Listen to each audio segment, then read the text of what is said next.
Hey there, everybody, and welcome to the Marketing SOS Show. My name is Eric Yee, and I'm here to be your marketing coach. I'm here to help you in any way I can. Just like I'm going to help Kim this week, who wrote in with one of my favorite subjects. Now, I don't know if I'd call myself a foodie, but I love food.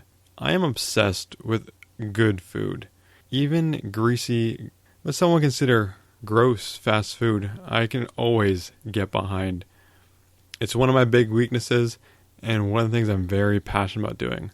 And that's why I'm so excited to hear from Kim, who has a food blog and YouTube channel with her husband, who's looking for some tips on making it more successful. So get your knife and fork out, and let's dig into this delicious question just after this.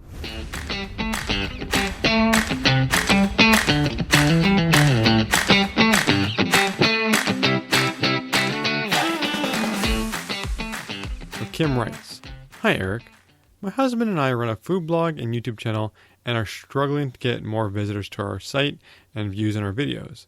We feel overwhelmed with promoting our content on social media only for very little response or engagement. I know that you have had success in these areas in the past, so I was hoping that you might be able to give us some tips on how to get more popular. Sincerely, Kim."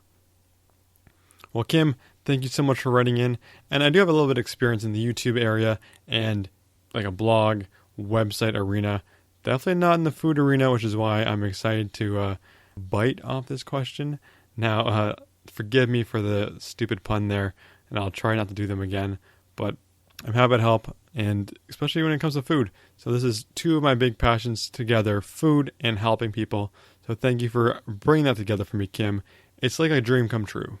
So a few things off the top that I'm not sure if you're doing, but that you should look at doing is all the videos that you're making. Take all the videos and embed them into your recipe pages. Now why? Why do that? So that way when Google's looking at your content, it sees that people are landing on your page and spending a lot of time on it before exiting. A visitor may land on your page, start reading all the steps on how to make whatever recipe it is, and then they watch the video that's embedded on the page. They're spending 2-3 minutes watching your whole video. That's increasing your time on page.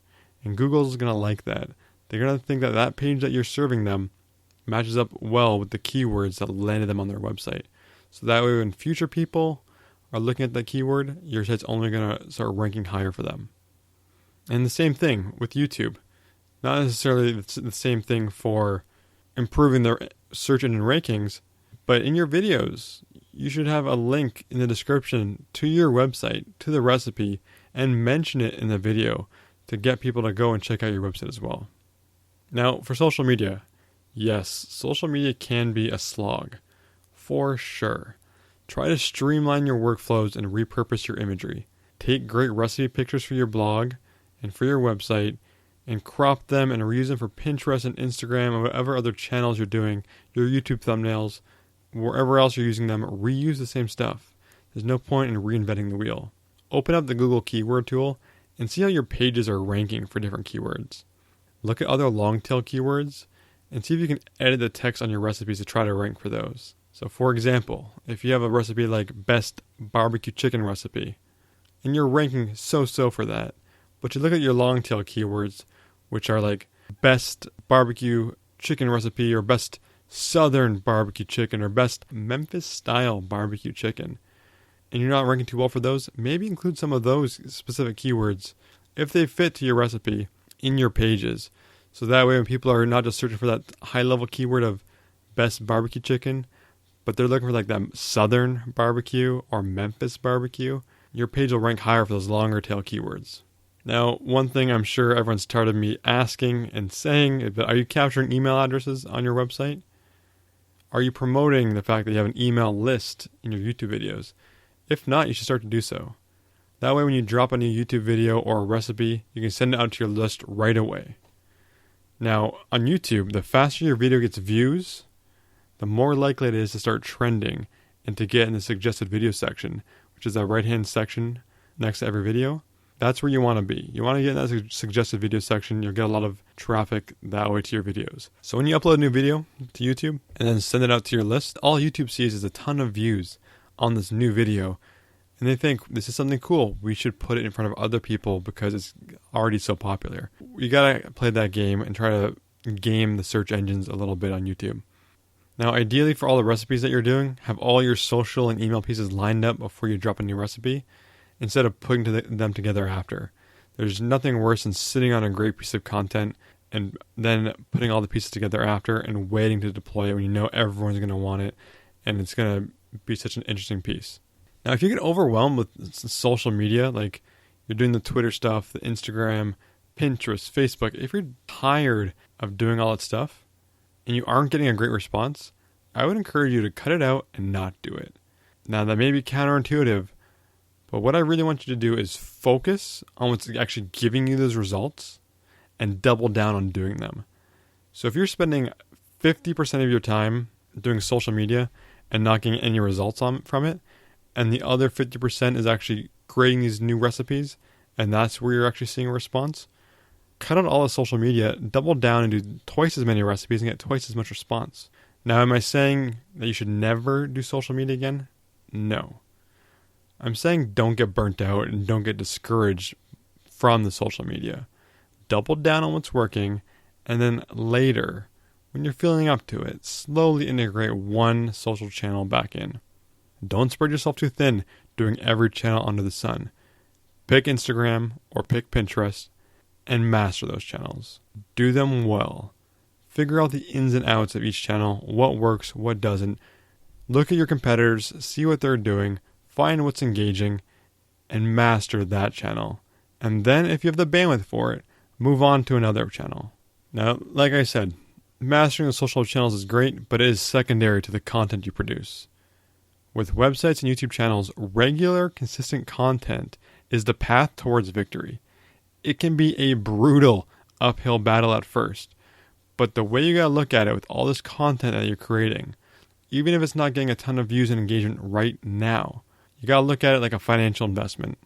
Know that your content can eventually be like compound interest, and the benefits of it stack over time. So you put $10 in the bank today, it might not seem like a lot, but that $10 is growing with compound interest month over month, year over year. It's going to pay dividends in the future, especially if you keep adding $10 a month and reinvesting in it, which is what you got to kind of think about with your content. It's compound interest. You got to keep at it. Look at all the content you're producing as long-term investments and not short-term fortune and glory. Now, you can also submit your recipes to other bigger sites and try to get links back to your own, or create new content for those sites and get links back. This is like guest blogging, I guess guest recipeing.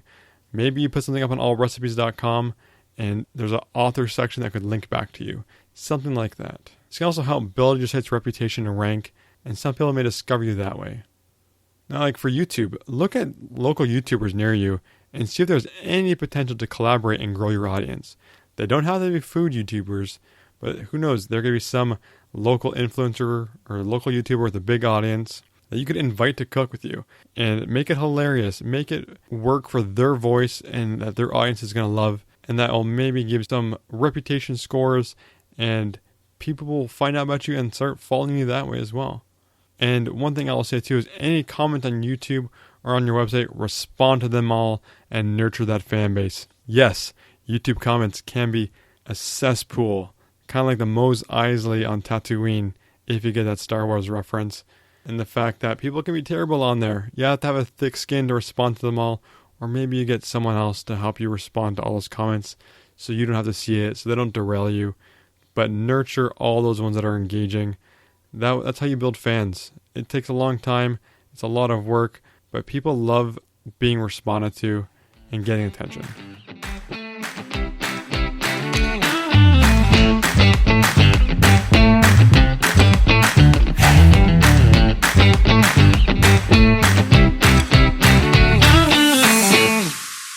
So Kim, thank you for the great question.